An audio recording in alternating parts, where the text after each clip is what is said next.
is our second, I'm next to Tim and Leslie. This is my second interview with this. I think we've done more than that. It might be our third. It might, yeah, because we did one at the potluck, at our potluck. We did one at your house. It's very like a personal one. Oh, well, it's been a while. It's been a while, at least a couple years. Yeah. Anyway, this is Tim. Why explain what? Right now, we just finished up our potluck. It's about 10 o'clock, 10:30. 10:30. We've been here 4 hours already. Actually, I've been here since 7 o'clock this morning. Exactly, forever. And I'm still working. And he's still working. So I've 5 minutes spare, so get it. Not really. Get it. We're just kidding. Get it. Well, we've been raw nearly 4 years, 100% raw. We're very dedicated to it, and we really appreciate Arnold because he's done so much help for other people, especially cancer patients who are practically on death's door, and to get them turned around is real special, and that's important because raw food can do that. It can put people in remission right away. That's the beauty of it. And that's right away they go into remission. That's amazing.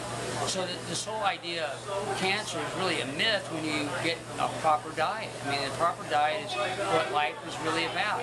And we were saying earlier, we were listening to Joey Gordon talk tonight. He was talking about the convenience of fruit. I mean, how easy is a banana to eat a banana? It's so very good. Where's my banana? Yeah, where's the banana? We got bananas back here. We get those riper. And why explain? You started like you lost like 145 pounds. Oh yeah. Yeah. In the first you started with 280 pounds. I was 280 pounds about 4 years ago, and in the first 12 months I lost 145 pounds, and mostly eating green smoothies and great big salads and just all sorts of really neat combinations. What was the moment that you decided to go raw? Well, Leslie, my wife, here's my wife, Leslie. I'm his wife, Leslie. I'm his wife, Leslie. I mean, she's my wife, whatever. Yeah. Anyway, she... I'm his wife. Yeah, that's right. She came up here to Arnold's Way. From me? Oh, no, It started from me? Yeah, because of Victoria Vichenko. Had Victoria Vichenko up here, the Russian lady that wrote the book Green for Life. Very important book. We highly recommend it, Green for Life, which talks about the green smoothie. So Leslie came up and listened to Victoria. By herself? Yeah, she was by herself. No, I came with Karen Duncan. Oh, I'm sorry. Karen Duncan. You didn't want to hear it. Well, no, actually, we were vegan, but you were 280 pounds. 280 pounds, but I was she vegan. came up to her about health. That's correct. And you were not interested. I was not interested because we already do controversial things. I didn't want any more attention on the things that we did. So I said, look, if there's a lot of people doing raw vegan, I might be interested, but I'm not interested at that time. Right. So when she came up to listen to Victoria and came back and she had the Green for Life and the yummy, and talking to me about it, I thought, no, I'm not interested.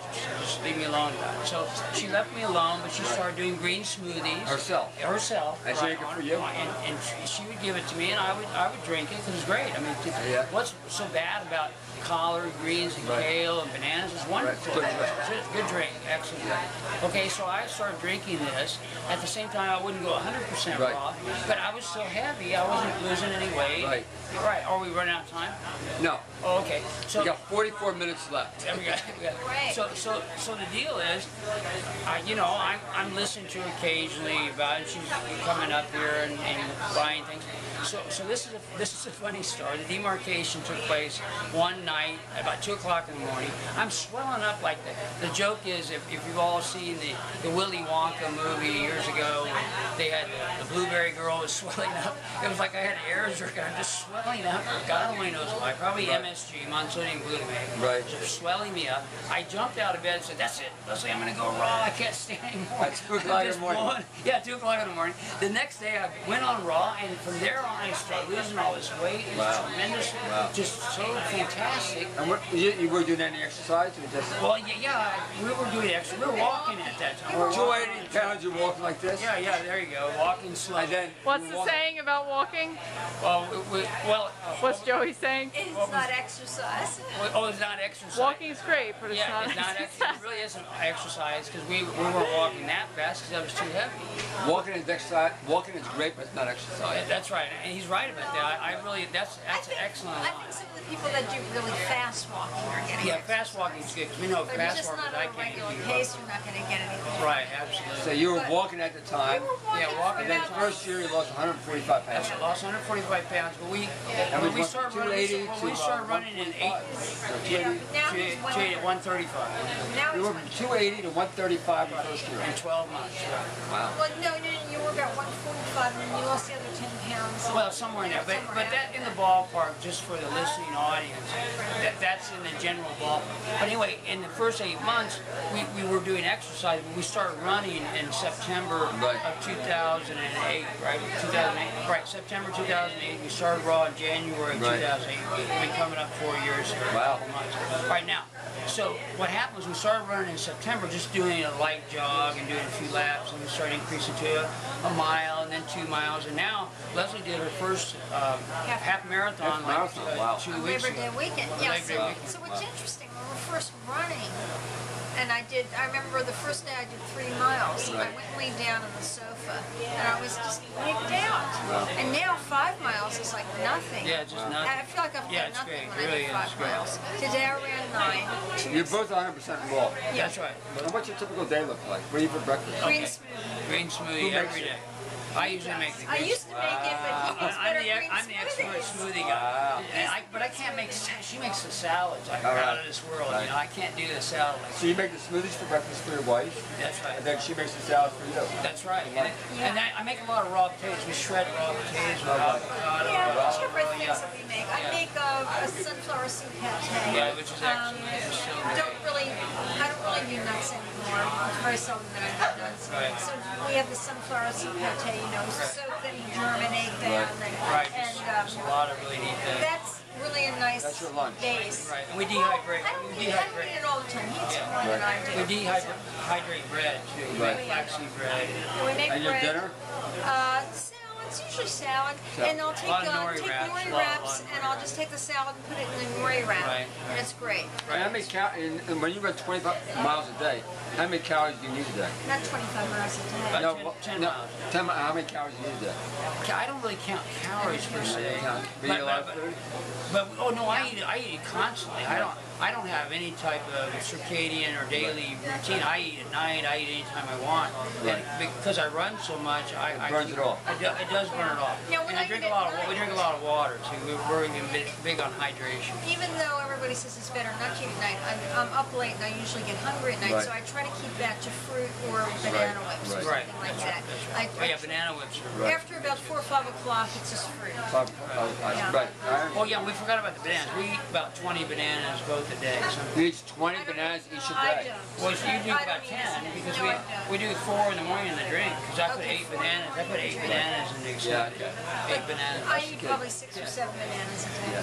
I don't eat as many bananas as you. Okay, I eat 6 or 7. so it's usually 6 or Well, 7. anyway, in the midst of this argument of bananas, Yeah, banana argument. Okay, But I eat a so, lot of other fruit. the okay is that you lost 145 pounds, Correct. and now that you run a lot, and you're also talking about hydration. the Water is lifestyle. very, very important. Yeah, we think so. We think that. At least an ounce of water for every pound. Every pound of weight, in our if you're opinion. active, you should be drinking a An lot ounce of water. per every pound of And you weight. weigh 135 pounds. How much water is Well, that? but I drink about 3 gallons because they say that You drink 3 gallons of water every a day. day. Every day. Now, 3 gallons is how many ounces? Arnold, they say in that some people talk about the fact that we evaporate or eliminate 3 gallons of water every day. It's good to replace that minimally. Okay, now the argument on that is, they have Himalayan teachers that can extract moisture from the air and all these really in-depth psychology ideas. At the same time, we think it's really helped us a lot in terms of injuries on the track. Right. When we hydrate, we recover quickly. That's another beautiful thing too. My recovery rate in running is I run almost every day. I ran 44 days in a row without stopping. And I only miss like 3 days a month. 3 days a month. Right. So that means I run 10-day clips and miss a day. And mostly I just do that for a rest psychologically because it's sort of like continuing on all the time. But I really think that you can exercise all the time, and I don't really think in other words, I don't really understand the limitations of rest. It's a funny word, when you get into these discussions. At the same time, I think running potential, like the Terra Humera, the book I recommend is Born to Run by Dr. Chris McDougall. That's a really fantastic book. But these Terra Humera are running 60 miles an hour, but they don't say that. But do the math. 435 miles in 8 hours is 55 miles miles sustained for 8 hours. I mean, that's incredible. But I know by running every day, the Tarahumara, Chihuahua, Mexico, in Chris McDougall's book, Dr. Chris McDougall, Born to Run, they talk about these guys in the first couple pages, and they run how many miles? Well, they'll run at 60 miles an hour. They run next to the deer. They run next to the deer. They run 60 miles an hour. And they'll run down the deer. Now this is in his book. It's in Born to Run, Joey. Joey's looking at me very astonished. Yeah, 60 miles an hour. Yeah, someone runs at 60 miles an hour? Yeah, that's correct. The Tarahumara. I thought it was they chased the animal until it got tired. Yeah, but they're running a gallop. When they run in a gallop and you're running next to them, how fast are you running?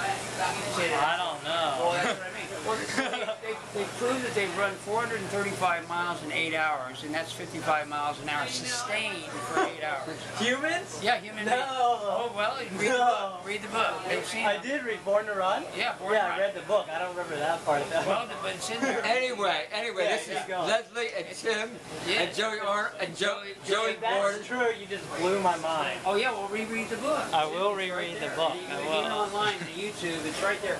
They don't talk about it because it's a misfeasance. They forget to say it. But they make a mistake, really, in terms of just not saying it. You know, like a lot of Anyway, we're gonna cut off. Yeah, there you Good, go. 11 Say minutes. goodbye. Bye. We're leaving, right? Are we?